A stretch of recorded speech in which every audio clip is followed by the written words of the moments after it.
하나님 말씀 갈라디아서 6장 말씀입니다. 갈라디아서 6장 6절에서 10절 말씀을 제가 봉독해 드립니다. 310쪽입니다. 갈라디아서 6장 6절, 가르침을 받는 자는 말씀을 가르치는 자와 모든 좋은 것을 함께하라. 스스로 속이지 말라. 하나님은 업신여김을 받지 아니하시나니 사람이 무엇으로 심든지 그대로 거두리라. 자기의 육체를 위하여 심는 자는 육체로부터 썩어질 것을 거두고, 성령을 위하여 심는 자는 성령으로부터 영생을 거두리라. 우리가 선을 행하되 낙심하지 말지니 포기하지 아니하면 때가 이름에 거두리라.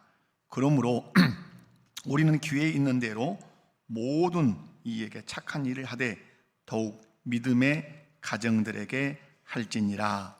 아멘. 할렐루야. 오늘은 하나님 앞에서 말씀을 가르치는 스승을 생각하는 그런 주일입니다. 하나님께서는 우리를 인도해 오실 때, 또 가실 때 말씀을 가르치는 그런 선생들을 세우셔서 우리의 신앙생활을 이끌어 주셨다는 사실을 기억을 하시고, 또한 우리의 참된 스승은 또 예수 그리스도라고 하는 사실도 기억하시고, 예수 그리스도께서 감사하시고, 또 말씀을 지금까지 가르쳐준 모든 스승들에게도 감사의 마음을 갖고 또 예배드리시기 바랍니다. 본문 말씀을 중심으로 해서 말씀의 가르침을 받는 자들에게 라는 제목으로 함께 은혜를 나누기를 원합니다. 우리 모든 성도님들이 말씀을 살필 때 은혜 받는 귀한 시간 되시기 바랍니다. 첫 번째 오늘 말씀을 통해서 살펴볼 수 있는 것은 교회에서 가장 중요한 사역이 뭐냐 하는 것입니다. 교회 안에 여러 가지 사역들이 있죠. 방금 우리 찬양대에 그 찬양하는 사역도 있고, 또 차로 성도들을 이렇게 수송하는 그런 차량 운전하는 그런 사역들도 있고, 여러 가지 사역들이 교회 안에 이렇게 존재합니다. 어느 것 하나 중요하지 않다고 말할 수 없지요. 그럼에도 불구하고 가장 중요한 사역을 말하라고 한다면 그건 단연코 말씀을 가르치는 사역입니다. 그런 이유 때문에 모든 교회에는 딱 하나가 있습니다. 그게 뭐냐면 강단이 있습니다. 강단이 없는 교회는 교회일 수 없지요. 반드시 강단이 있고, 그리고 그 강단 위에 서서 말씀을 가르치도록 세움받은 말씀 사역자가 있습니다. 이런 것을 통해서 교회 공동체의 중요한 사명이 무엇이라고요? 말씀을 가르치는 사역이라는 사실을 알 수가 있습니다. 그러므로 교회에서 성도들이 힘쓰고 가장 애써야 되는 일이 있다면 그것은 말씀을 배우는 것입니다. 여러분이 다른 것을 열심히 하려고 하지 마시고, 가장 내가 교회 생활하면서 가장 우선순위에 두어야 하는 것이 있다면 그것은 무엇이다? 말씀을 배우는 것이다. 아멘이십니까? 말씀을 배우셔야 돼요. 다른 건 다 하는데 말씀 배우는 건 싫다. 말씀 읽는 것도 싫다. 성경을 공부하는 것도 싫다. 이것은 정말 바람직한 신앙생활은 아니에요. 여러분이 신앙생활하면서 최우선으로 집중해야 될 것은 말씀의 가르침을 받는 것입니다. 그래서 성경에서 하나님께서 사역들을 소개하실 때 눈여겨볼 것이 있습니다. 사역들을 소개하실 때 그 어떤 사역보다 선두에 서게 하는 사역, 가장 먼저 앞세우는 사역이 있는데 그게 무슨 사역일까요? 그게 말씀을 가르치는 사역입니다. 우리가 창세기 1장, 2장 이렇게 읽어보면 1장에 천지 창조하시죠. 또 2장에 이제 와서 보면 요약해서 말씀을 하는데, 2장 17절에 오면 하나님이 천지 만물을 만드시고 인간 아담을 만들어 놓으신 후에 가장 먼저 인간에게 하신 일이 있습니다. 그게 뭘까요? 선악을 알게 하는 나무의 실과를 먹지 말라. 먹는 날에는 정령 죽으리라 라고 하나님께서 말씀을 가르치셨습니다. 그리고 이스라엘 백성들이 애굽에서 종살이 할 때 430년의 종살이를 마치고 하나님의 은혜와 능력으로 그들이 출애굽을 해서 시내산 아래 딱 머물 때, 근 1년 와서 이제 1년 거기 이제 1년 있는데 머무는데 거기서 머물면서 하나님이 율법을 주십니다. 율법을 주시는데 율법을 주시는 이유가 무엇입니까? 가르쳐 지키도록 하기 위해서. 그래서 그 율법을 가르치십니다. 그리고 여러분, 이스라엘 백성들이 하나님의 뜻대로 살지 못하죠. 그 바벨론의 포로로 끌려갑니다. 그리고 70년 만에 돌아오는데 수룹바벨과 에스라를 통해서 성전이 재건이 딱 됩니다. 2차 포로로 에스라가 돌아와서 하는 일이 있습니다. 그 느헤미야서에 읽어보면 강단을 딱 나무로 된 강단을 만들어 놓고 거기에서 하나님의 말씀을 가르치기 시작합니다. 여러분, 재밌는 대목들이 있죠. 여러분, 모세가 요단강 건너에 가나안 땅을 앞에 두고 광야 2세대에게 했던 일이 뭡니까? 모세 오경을 풀어서 가르쳤다는 것이고, 또한 포로에서 귀환해서 돌아오는 귀한 백성에게 에스라가 했던 첫 번째 일이 뭡니까? 말씀을 가르치는 일이었어요. 여러분, 예수님의 사역을 우리가 얘기할 때 3대 사역 그렇게 얘기합니다. 마태복음 4장 23절에 보면 예수님의 이 3대 사역이 소개되어 있는데 함께 읽어보도록 할까요? 예수께서 온 갈릴리에 두루 다니사 그들의 회당에서 가르치시며 천국 복음을 전파하시며 백성 중에 모든 병과 약한 것을 고치시니, 눈여겨보십시오. 제일 1번에 등장하는 사역이 무엇입니까? 가르치시며. 선두에 서는 사역이 가르치시는 사역이란 말이에요. 예수님은 가장 먼저 심도 있게 하셨던 사역이 가르치시는 사역이었어요. 예수님의 사역을 이어받은 사도들의 사역이 사도행전 2장 42절에 기록이 되어 있는데 이렇게 기록되어 있어요. 다 같이, 그들이 사도의 가르침을 받아 서로 교제하고 떡을 떼며 오로지 기도하기를 힘쓰니라. 사도들의 사역을 소개할 때도 첫 번째 선두에 선 사역이 무엇입니까? 가르침을 받아입니다. 사도들의 사역, 가장 먼저 소개되는 사역이 무엇이라고요? 말씀을 가르치는 사역이에요. 이 말씀을 통해서 우리에게 가르치시는 것, 무슨 말씀일까요? 교회에서 가장 중요한 사역은 무엇이다? 말씀을 가르치는 사역이라는 사실을 우리에게 가르치고 있는 것입니다. 말씀 가르치는 사역이 가장 중요하기 때문에 성도들이 매진하고 성도들이 집중해야 되는 그 일이 무엇입니까? 말씀을 읽고 말씀을 배우고 말씀을 기쁨으로 듣는 일에 전심전력해야 돼. 그 어떤 일보다도 말씀 듣고 말씀 배우고 말씀 읽는 일이 여러분의 신앙생활에 최우선순위가 되어야 한다는 사실을 여기서 가르쳐주고 있습니다. 우리가 소요리문답을 배우고 있습니다. 그래서 예수님은 그리스도신데 그리스도에게는 몇 개의 직분이 있다고 말씀하죠? 3가지의 직분, 삼중직이 있다고 말합니다. 삼중직, 아무렇게나 섞어도 말한다 해서 지옥을 가지는 않아요. 그럼에도 불구하고 교리를 작성한 우리 믿음의 선배들은 그리스도의 삼중직을 논할 때 제일 첫 번째 세우는 직이 무엇이죠? 선지직이죠. 선지자직이다 이 말이에요. 그 다음에 제사장직, 그 다음에 왕직. 왕직이 가장 먼저 올 것 같은데 교리를 만든 우리의 선배들은 제일 처음에 선지직을 두었어요. 여기에는 이유가 있는 것이에요. 왜 말씀을 가르치는 사역을 가장 중요하다고 말하고 그리스도의 사역을 말할 때도 선지직을 가장 먼저 앞세웠는가? 왜 그럴까? 말씀을 통해서만 구원의 도리도 알고, 말씀을 통해서만 예수가 우리의 구속주이심을 알고, 말씀을 통해서만 하나님이 창조주이시라는 사실도 알고, 성경을 통해서만 영생을 얻을 수 있기 때문에 그런 줄로 믿습니다. 나아가서 그리스도인들의 생활의 기초, 우리의 삶의 원리가 어디서 나와야 하는 것이죠? 우리의 생활의 원리는 어디서 나와야 돼요? 여러분이 들고 다니는, 여러분이 늘 사랑하는 성경 말씀에서 우리의 삶의 원리는 나와야 되고 거기서 찾아야 되는 거예요. 우리가 무엇을 하든지 우리의 행동의 동기, 그 출발, 어디에서 출발해야 되는 거죠? 말씀에서 출발해야 돼요.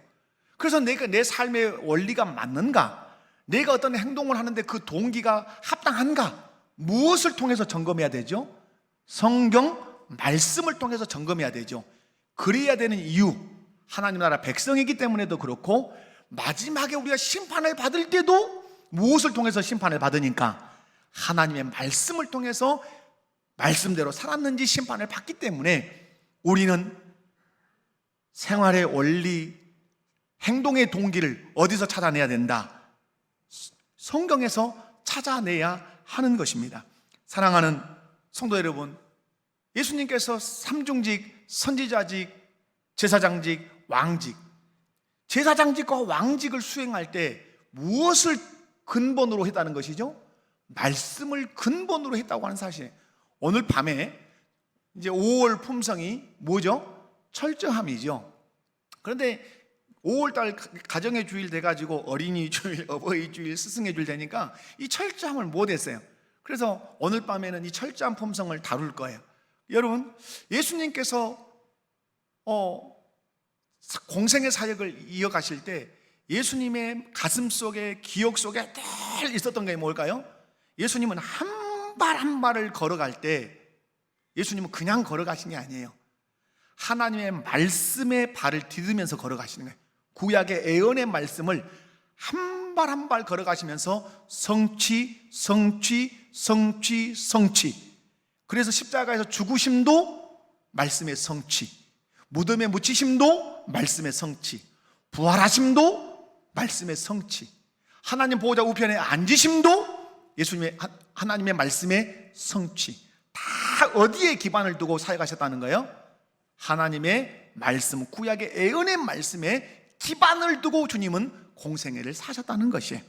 사랑하는 성도 여러분, 봉사도 중요하지요, 전도도 중요하지요, 예배도 중요해요. 그러나 더 중요한 것, 비교할 수 없이 중요한 건 그게 뭐예요? 말씀의 가르침을 받는 것이에요. 여러분이 말씀의 가르침을 뒤로 제쳐놓고 전도한다, 예배드린다, 이웃사랑을 한다, 헌금을 한다, 봉사를 한다, 잘하는 것일까요? 결코 잘하는 것이 아니에요. 거기에는 말씀에서 벗어날 가능성이 많아요. 왜? 말씀을 배우고 말씀을 읽으면서 하지 않는 것은 말씀에서 위배될 가능성이 매우 높다는 사실을 기억을 하셔야 돼요. 그런 의미에서 바른 신앙생활을 하기 위해서 성도는 말씀의 가르침을 귀히 여기셔야 돼요. 말씀의 가르침을 받는 일을 신앙생활의 몇 순위에 놓아야 된다? 1순위에 놓으셔야 돼요. 그래서 교회에서 말씀을 가르친다, 이 소식이 전파되면 우리 목포교회는 어찌해야 돼요? 구름대같이 몰려들어야 돼요. 저는 예부의 강사들을 이렇게 이제 모시고 오면서 제 마음에 드는 생각이 있어요. 제가 이번에 서경준 집사님 오셨을 때 제가 또 한번 이렇게 생각을 했는데, 우리의 귀, 우리의 수준 함께 한번 높여갈 필요가 있겠다, 이런 생각을 해요. 이 듣는 것의 수준이 높아지셔야 돼요. 아멘이십니까? 초등학생들 유치원 수준의 얘기만 듣는 우리 교회가 되면 안 돼요. 이제 우리 스스로, 여러분 많이 성장해 계시는데 더 어떻게 하자? 더 성장해 가자 이 말이에요. 아멘? 그 성장하려면, 그렇게 성장하려면 우리의 신앙생활의 1순위가 뭐여야 돼요?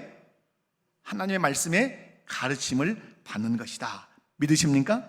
자, 두 번째, 말씀의 가르침을 받는 자를 향해서 명령하신 것이 있습니다. 여러분, 말씀의 가르침을 받는 자를 향한 명령이 있는데, 오늘 본문 말씀을 보면 이렇게 기록합니다. 가르침을 받는 자는 말씀을 가르치는 자와 모든 좋은 것을 함께 하라. 아멘이십니까? 벌써 썰렁하잖아요. 또 이게 또 잘하라고 하려고 지금 설교를 하는 모양이구나. 여러분 너무 긴장하지 않으셔도 돼요. 여기서 눈여겨볼 것은, 가르침을 받는 자는 말씀을 가르치는 자와 모든 좋은 것을 함께 하라. 누구에게 하신 명령이죠?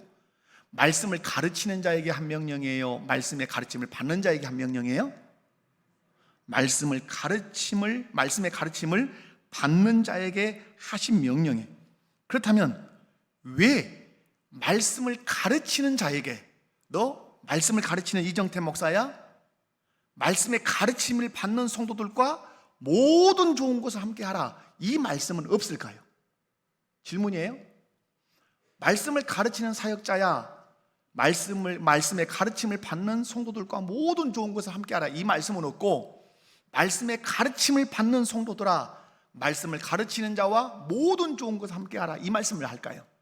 전제된 거죠. 말씀을 가르치는 자는 이미 성도들과 좋은 것을 나누고 있다는 걸 전제해요. 가장 신앙생활에서 신앙인이 가장 귀하고 존귀한 게 뭡니까? 가장 귀한 게 뭐예요? 하나님의 말씀이에요. 내 말이 영이요 생명이에요. 말씀으로 천지가 창조됐어요. 그러므로 성도에게 가장 중요한 것은 무엇이라고요? 하나님의 말씀인 줄로 믿습니다. 아멘이십니까? 여러분, 그런데 말씀 사역자들은 이미 말씀을 가르치고 말씀을 선포함으로 이 세상의 그 어떤 것과도 비교할 수 없는 잠언의 말씀에 의하면 하나님의 말씀인 지혜는 진주보다 귀하고 정금보다 귀하고 그 어떤 세상의 은보다도 귀하니 무엇을 얻어라? 말씀에서 나오는 지혜를 얻어라, 이렇게 말씀하잖아요. 여러분, 이 귀한 것을 사역자들은 쉼없이 성도들과 나누고 있단 말이에요. 다 같이 우리 고린도전서 9장 11절을 한번 읽어보도록 하겠습니다. 고린도전서 9장 11절 시작. 우리가 너희에게 신령한 것을 뿌렸은즉 너희의 육적인 것을 거두기로 과하다 하겠느냐? 우리가 너희에게 신령한 것을 뿌렸다. 신령한 것이 무엇일까요? 하나님의 말씀이에요. 신령한 것은 하나님의 말씀이고 말씀하신 하나님만 신령하십니다. 아멘이십니까? 그런데 사역자들이 이미 성도들에게 뭘 뿌렸다? 신령한 영의 양식인 하나님의 말씀을 뿌렸다. 가장 소중한 것을 사역자들은 지금 나누고 있다. 여러분, 말씀을 듣는다는 것이 복인 줄 믿으십니까? 말씀의 가르침을 받는다는 것이 복인 줄 믿으십니까? 여러분, 제가 요즘 유튜브를 열심히 보면서 유튜브의 조심성을 여러분에게 말씀을 드리고 싶어요. 청파 어느 교회예요? 우리 교단도 아니고 보수적 교단이 아니에요. 유튜브에 아주 이분은 문학평론가예요. 김모 목사님이세요. 청파 쪽, 청파 무슨 교회예요? 그러면 아실 거예요. 아주 말씀을 잘, CTS도 나오시고 CBS CTS 나오시고. 그런데 여러분 잘 들으셔야 돼요. 그분은 우리 교단이 아니에요. 교단이 감리교단이에요. 얼마나 달콤하게 말을 한. 그런데 그분의 신학 사상은 그분의 신학교 스승은 변모 목사님이에요. 돌아가셨어요. 저는 그분 때문에 논문을 썼어요. 종교다원주의. 그분의 스승은 종교다원주의자예요. 산에 올라가는 정상은 하나다. 그러나 등산로는 여러 개지 않는가? 인간이 가려고 하는 천국은 하나다. 그러나 그 길은 다양하다. 불교도 등산로고, 남녀 호랭교도 등산로고, 유교도 등산로고, 기독교도 등산로다. 길만 다를 뿐이지 들어가는 천국은 같다. 이렇게 주장한 사람이 감리교에 있었어요. 종교다원주의자예요. 그 다원주의자 밑에서 이분이 신학을 한 분이에요. 그래서 4대강 반대 시위를 할 때 그분이 나가서 그분들이 작성한 기도문이 있어요. 그게 뭔지 알아요? 천부님, 하나님, 부처님, 이러이러한 하오니 들어주시옵소서. 마지막 나무아미탑을 아멘 이렇게 돼 있어요. 여러분, 말씀이 홍수처럼 퍼져가지만 잘잘법이라고 하는 거기에 나와서 그분이 말씀을 이렇게 전해요. 거기 연세대 교수, 제가 유신진화론자도 말했어요. 그 잘잘법에 연세대 교수가 나와서 얘기하는데 그분 유신진화론자예요. 여러분이 무턱대고 말씀을 잘 가르치니까 켜놓고 읽고 메모하고, 저는 심각한 걸 많이 느껴요. 여러분 가장 귀한 것이 성경을 그대로 가르치는 교회를 만나는 것, 그 성경을 조금도 위배되지 않고 그 성경을 성경대로 가르치는 교단에 속해 있는 것, 그런 목회자와 함께 신앙생활 하는 것이 여러분 복이라고 늘 느끼시고 감사하셔야 돼요. 아멘이십니까? 여러분, 그렇다면 가르침을 받는 자는 말씀을 가르치는 자와 모든 좋은 것을 함께 하라, 이 말씀의 의미는 무엇일까요? 여러분, 말씀을 받는 자는 말씀을 가르치는 자와 어떤 것을? 모든 좋은 것을, 따라서 모든 좋은 것을 함께 하라. 자, 여러분이 말씀의 가르침을 받는 자로서 여러분의 모든 좋은 것을 말씀을 가르치는 저와 함께 하라, 이 말은 무엇일까요? 그만큼 말씀을 가르치는 일은 중요한 것이다. 모든 좋은 것을 함께 해야 할 만큼 말씀 사역은 귀한 것이다, 이 말씀에. 다음에 모든 좋은 것을 함께 하라, 이 말씀은 어떤 의미가 있을까요? 잘 대접해라, 여기에 주안점이 있는 게 아니에요.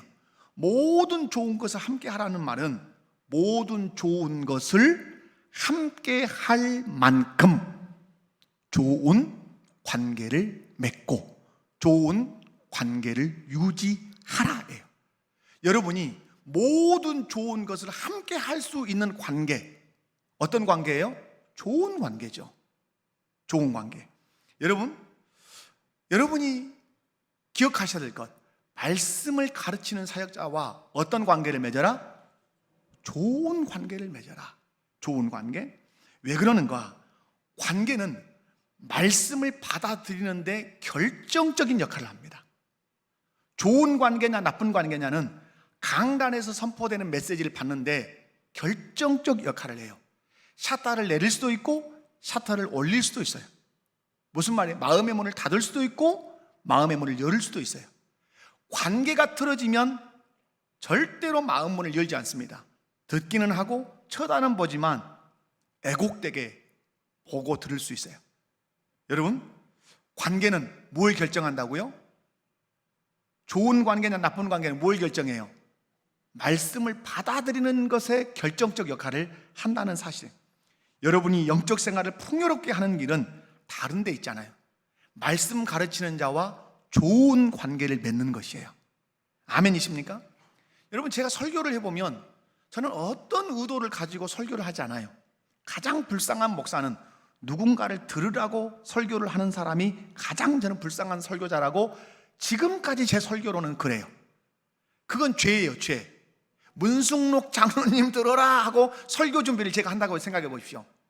일주일 내내 고민을 하고 설교 원고를 만드는데 문숙록 장로님 들어라 그러면 저같이 불쌍한 설교자가 어디가 있겠어요? 없지요. 그렇게 설교 준비하는 게 아니란 말이에요.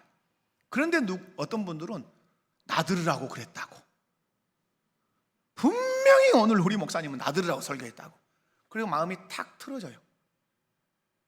여러분, 성도가 이렇게 많은데 누구 들으라고 설교를? 다 들어야 되죠. 아멘이십니까? 다 들어야 되죠. 그래서 마음이 탁 틀어지면 말씀을 듣는데 큰 장애가 돼요. 혹시 신앙생활 해오면서 목사님하고 부딪혔다거나 목사님과 서운한 감정이 있었을 때 말씀이 들려왔습니까? 말씀이 막 쉬어쉬어 할렐루야 아멘 아멘 아멘 아멘 막 이렇게 들려오던가요? 절대 들려오지 않습니다. 관계는 말씀을 받는데 결정적 역할을 해요. 많은 사람들이 말씀을 잘 배우려면 교육 환경이나 시설이 좋아야 된다고 말해요. 물론 틀린 말은 아니에요. 좋은 시설, 좋은 환경, 좋은 기자재 있어야 될 필요가 있지요. 여러분, 틀린 말은 아니지만 정답은 아니에요. 아무리 환경이 좋고 시설이 좋아도 여기 막 금으로 입혀놓고 막 AI를 설치해놓고 뭐 첨단의 기계를 여기다 설치해놓고 예배를 드려도 저와 여러분이 관계가 딱 틀어지면 의미 있다 없다? 없어요. 생각해 보세요. 여러분이 여기 해중석에 앉아 있는데 저와 마음이 딱 틀어져 있다. 나는 절대 이정태 목사 설교 나는 은혜 못 받아 라고 마음이 틀어져 있다. 여기다가 금을 칠해놓은 논단들, 천사가 1000명이 앉아 있단들, 은혜가 될까요? 은혜 되지 않을까요? 그만큼 뭐가 중요하다? 그만큼 뭐가 중요하다? 관계가 아주 중요하단 말이에요. 여러분, 바리새인들 아시죠? 바리새인들은 예수님이 증거하시는 하나님 나라의 진수를 육성으로 들은 사람들이에요.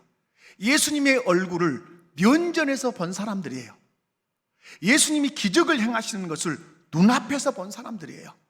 그런데 그들이 은혜를 받았습니까? 손톱만큼도 은혜를 받지 못했습니다. 이유가 무엇입니까? 예수님과 관계가 원수 관계였기 때문에 그래요. 그래서 결국 그들이 예수님을 십자가에 못 박는데 내어주는 사람이 되는 것이에요. 이 사실을 통해서 우리가 알 수 있는 거, 말씀을 받는 데는 어떤 관계? 좋은 관계. 좋은 관계. 아멘이십니까? 아멘이십니까? 여러분, 그래서 예수님을 사랑하고 예수님과 관계가 좋았던 사람들은 예수님이 증거하시는 모든 말씀에 큰 은혜를 받습니다. 그리고 변화를 경험합니다. 산에서 말씀을 전해도, 바닷가에서 말씀을 전해도, 배에서 말씀을 전해도 환경과 상관없이 예수님과 관계가 좋기 때문에 뭘 받는다? 은혜를 받아요. 성전에 들어가서 주님이 말씀을 전해도, 회당에 들어가서 말씀을 전해도 은혜 받지 못한 사람들이 있어요. 일을 가는 사람들이 있다 이 말이에요. 이유가 뭐예요? 예수님과 관계가 좋지 않기 때문에 그래요. 여러분도 마찬가지예요. 말씀을 가르치는 저와 좋은 관계를 맺지 못하면 제가 이 강단에 서서 세계의 유수한 목사를 제치고 제가 가장 설교를 잘하는 목사라 친다 할지라도 관계가 틀어지면 은혜 받는다 못 받는다? 은혜 못 받아요. 아무리 말씀을 증거해도 오해를 하고 시험에 들고, 시험에 들면 신앙생활이 즐겁지 않고, 그래서 불평이 생기고 원망이 늘어나고 영혼은 피폐해지고 나중에는 주님의 몸된 교회를 공격하는 문제 성도가 되고 마는 것이에요. 말씀에 티가 있어서, 말씀에 흠이 있어서 그럴까요? 그렇지 않아요. 말씀에 흠이 있고 말씀에 티가 있어서 문제가 아니라 말씀을 가르치는 사역자와 관계가 틀어져 버렸기 때문에 그 문제가 생기는 거예요. 하지만 말씀을 가르치는 자와 좋은 관계를 맺으면 제가 증거하는 하나님의 말씀을 기쁨으로 받을 수가 있어요. 책망의 말씀이어도 아멘, 위로의 말씀이어도 아멘, 충성하세요 해도 아멘, 헌금 좀 하세요 그래도 아멘, 회개하십시오 해도 아멘. 그런데 늘 마음속에 필터링이 되어서 고개를 갸웃갸웃 하는 이유는 다른 데 있지 않아요. 관계에 문제가 있다고 하는 사실이에요. 여러분, 명설교를 해서 아멘 하는 것일까요? 그렇지 않아요. 말씀을 가르치는 사역자와 좋은 관계를 맺고 있기 때문에 세련되지 못해도, 전라도 사투리가 툭툭 튀어나와도 좋은 관계를 맺고 있으면 말씀이 달게 느껴지는 거예요. 송이꿀을 받아 빨듯이 말씀 앞에 아멘 아멘 하는 거예요. 그리고 그 은혜로 사는 거예요. 그래서 말인데, 혹시라도 마음 가운데 저에게 서운함이 있거나 저에게 미운 감정이 있거나 그러신 분이 있으면 꼭 저를 찾아오십시오. 그래서 목사님, 이런 것 때문에 섭섭하고 이런 것 때문에 서운했습니다. 그래서 말씀을 듣는데 큰 장애가 됐습니다. 찾아오십시오. 제가 넉넉히 끌어 안아드리고 넉넉히 용납하고, 제가 실수한 것이 있고 잘못한 것이 있으면 제가 사죄하고 용서를 구하겠습니다. 이유는 무엇입니까? 여러분을 위해서 그러는 것입니다. 여러분의 영혼이 살아야 하니까, 여러분의 신앙이 살아야 하니까. 할렐루야, 아멘. 사랑하는 성도 여러분, 말씀을 가르치는 자와 모든 좋은 것을 함께 할 만큼 좋은 관계를 유지하시기 바랍니다. 아멘. 여러분, 오늘 유초등부 아이들 보니까 자기 선생님들에게 이렇게 선물 들고 가서 이렇게 주는 아이들을 제가 봤어요.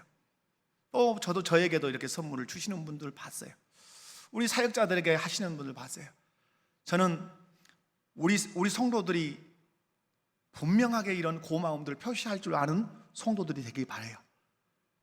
문자로 목사님 말씀 한 1년 동안 잘 가르쳐 주셔도 고맙습니다. 뭐 큰 걸 말하는 게 아니란 말이에요. 내 마음이 늘 그 마음을 가지고 있습니다. 아이들에게 선물을 사서 편지 써라. 선생님에게, 너희 담당 사역자들에게 편지 써라. 사역자에게 편지 써라. 말씀 가르쳐줘.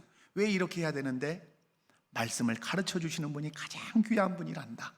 이것을 들려서 유치부 때, 유초등부 때, 중고등부 때, 청년 때 들려서 보내기 시작하면 이 아이는 아는 거예요.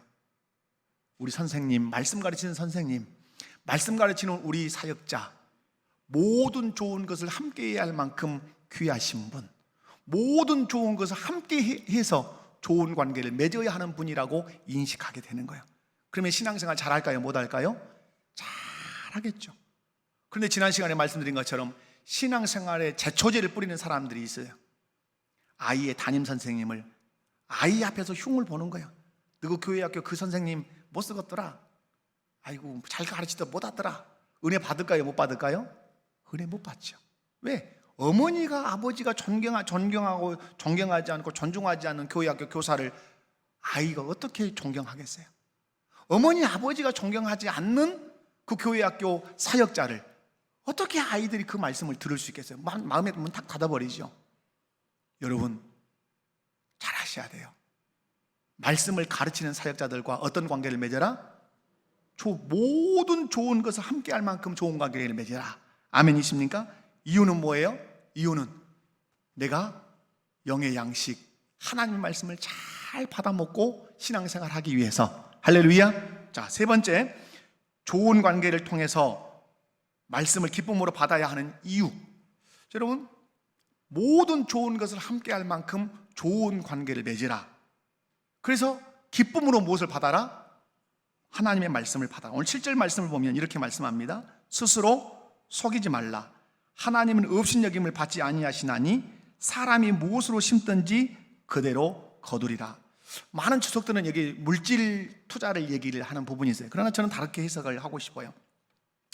스스로 속이지 마라. 말씀 가르침을 받는 자는 말씀의 가르침을 받는 자와 모든 좋은 걸 함께 하라. 딱 해놓고 그 다음에 연결되는 게 뭐죠? 스스로 속이지 마라. 하나님은 업신여김을 받지 아니하시나니 사람이 무엇으로 심든지 그대로 거둔다. 이 말씀이 뒤에 있단 말이에요. 무슨 말씀일까요? 네가 사역자와 좋은 관계라고 너 입으로 말하지. 너 목사님하고 좋은 관계야? 그럼요, 나 좋은 관계지. 그럼 내가 하나 더 물어볼게. 모든 좋은 것을 함께하고 있어? 라고 물을 때 그건 아닌 것 같은데요. 너 스스로 속이는 거잖아. 좋은 관계는 모든 좋은 것을 함께하는 거야 라고 하는 사이. 이걸 돌아보라고 하는. 그럼 여기서 모든 좋은 것이 뭐냐 하는 거겠죠. 우리는 항상 물질만 생각해요. 여기 좀 벗어나십시다. 모든 좋은 건 뭐예요? 모든 좋은 건. 우리 아이가 오늘 유초동부 가서 예배를 드렸는데 사역자의 설교를 듣고 선생님의 말씀을 공부에 들었어요. 집에 와서 말하는 거예요. 엄마 나 성경 이거 몰랐는데 나 새롭게 알았다. 너무너무 아이가 좋아하는 거예요. 그러면 사역자와 이렇게 문자에서 목사님 좋은 사역자 우리 교회에 세워주셔서 고맙습니다. 좋은 선생님 우리 교회에 있어서 감사합니다. 우리 아이가 오늘 말씀 듣고 이런 은혜를 깨달았다고 와서 저에게 말하니 너무너무 고맙습니다. 이게 모든 좋은 것을 함께 하는 거예요. 아이가 100점을 500을 맞아왔어요. 막 피자 파티도 하고 치킨 파티도 하겠죠. 그때 생각하는 거죠. 교회 학교 사역자가 우리 아이를 위해서 얼마나 기도했을까. 우리 담임 목사님은 우리 아이를 위해서 기도해 주셨지 않을까. 문자하는 거죠. 통화도 하는 거죠. 목사님 우리 딸이 500을 맞아왔어요. 함께 나누고 싶어요. 함께 이 기쁨을 나누고 싶어요. 그럼 여러분, 제가 목회를 해보니까 성도 가정이 잘 되면 얼마나 좋은지 몰라요. 진짜 춤을 추고 싶을 만큼 좋아요. 성도들이 마음이 이렇게 아프면 함께 아파요. 여러분, 아버지 돼 보니까 무슨 마음이 있어요? 아버지 마음이 내 마음에 있어요. 엄마가 돼 보니까 엄마 마음이 내 안에 있다는 거 아시죠? 학교에서 배웠어요? 아버지 마음, 어머니 마음 아니죠. 하나님이 부어주신 마음이죠. 여러분, 그래서 모든 좋은 것을 함께 하라 이 말은 물질을 훨씬 뛰어넘는 포괄적인 내용이라는 사실을 기억하셔야 돼요. 여러분의 남편이 열심히 회사 생활하다가 승진했어요. 그러면 조용히 지나가는 것이 아니라 그렇게 알려주는 것이죠. 목사님, 제 남편이 이번에 승진했답니다. 얼마나 감사한지 몰라요. 제가 승진을 위해서 많이 기도했는데 목사님 함께 기도해 주셔서 고맙습니다. 모든 좋은 것을 함께 하는 방법이라 이 말이에요. 여러분, 모든 좋은 것을 함께 하는 사람은 누굴까요? 여러분 생각해 봐요. 모든 좋은 것을 함께 하는 부류가 여러분에게 있어요. 누구예요? 가족이죠. 가족. 가족과는 모든 좋은 것을, 물질적이든 어떤 정서적인 것이든 승진을 냈던 100점을 맞았던 모든 좋은 것을 함께하는 사람이 누구예요? 가족이죠. 그러면 말씀을 가르치는 자와 모든 좋은 것을 함께하라는 말은 어떤 사람 같이, 가족 같은 사람 같이 관계를 그렇게 맺어라 이 말이에요. 그렇게 맺어서 무엇에 은혜 받아라. 그 자가 이 강단에 서서 말씀을 전할 때 조금도 마음에 거리낌 없이 말씀을 속속 빨아들이면서 그렇게 은혜를 받으라고 말씀하시는 거예요. 그래서 스스로 속이지 말라 이렇게 말씀하시는 다음의 얘기는, 다음의 말씀은 그런 거죠. 말씀을 통해서 네가 은혜를 받았다면, 목사님과 좋은 관계예요. 그래서 나는 말씀을 들을 때마다 은혜를 받아요. 진짜 너 은혜 받았어? 네. 그러면 그대로 살아라 이 말이에요. 오늘 말씀에 보면 심으라는 얘기가 나와요. 사람이 무엇으로 심든지 그대로 거두리라. 육체로 심으면 썩을 것을 거두겠지만 성령으로 심으면 무엇을 거둘 거다? 영생을 거둘 거다. 그죠? 그러므로 더더욱 할 것은 믿음의 가정들에게 착한 일을 해라, 선한 일을 해라 이렇게 말씀해요. 여러분, 말씀을 가르치는 사역자와 좋은 관계를 맺는 이유는 뭐예요? 말씀의 은혜 받기 위해서. 그럼 말씀의 은혜 받는 이유는 뭐예요? 한번 이제 다 끝났으니까 말씀의 은혜 받는 이유는 뭐예요? 여러분, 말씀에 오늘 은혜 받으셔야 되죠? 말씀의 은혜 받으셔야 되죠? 그럼 왜 말씀의 은혜 받으시려고 그러세요? 따라서 합시다. 하나님의 백성으로 살기 위함이다. 아멘이십니까? 신앙생활의 꽃, 그게 뭐예요? 말씀대로 사는 것이에요. 부모가 아이들을 가르칠 때 아이들의 삶의 꽃이 뭐예요? 가정에서 부모님 말씀에 순종하는 것이에요. 그것이 아이들이 부모에게 보이는 꽃이에요. 우리가 신앙생활하면서 하나님 앞에 보일 수 있는 신앙의 꽃은 뭐예요? 말씀의 은혜 받은 대로 세상에서, 가정에서 살아내는 것이에요. 왜 당신은 은혜 받으려고 애쓰십니까? 말씀대로 살고 싶어서입니다. 말씀대로 살아서 뭐 하려고? 하나님께 영광을 돌리기 위해서입니다. 아멘이십니까? 말씀을 맺습니다. 사랑하는 성도 여러분, 오늘 이 말씀을 통해서 저와 여러분이 기억할 것, 교회에서 가장 중요한 사역은 무엇이다? 말씀을 가르치는 사역이다. 말씀의 가르침을 받는 자를 향해서 주님 명령하십니다. 어떻게? 말씀을 가르치는 자와 모든 좋은 것을 함께 할 만큼 어떤 관계 맺어라? 좋은 관계 맺어라. 그래서 뭐 해라? 그가 증거하는 말씀에 뭘 받아라? 은혜를 받아라. 속속 그 말씀을 마음에 새겨라. 말씀의 은혜를 받아서 뭐 해라? 성령으로 심어라. 말씀대로 살아라. 더욱 믿음의 가정들에게 그렇게 하면서 살아라. 그래서 영생을 얻는 자가 되라. 이렇게 말씀하시는 거예요. 오늘 스승의 주일입니다만은 여러분 말씀의 의미를 잘 아시겠죠? 기도. 다 같이 일어나십시다.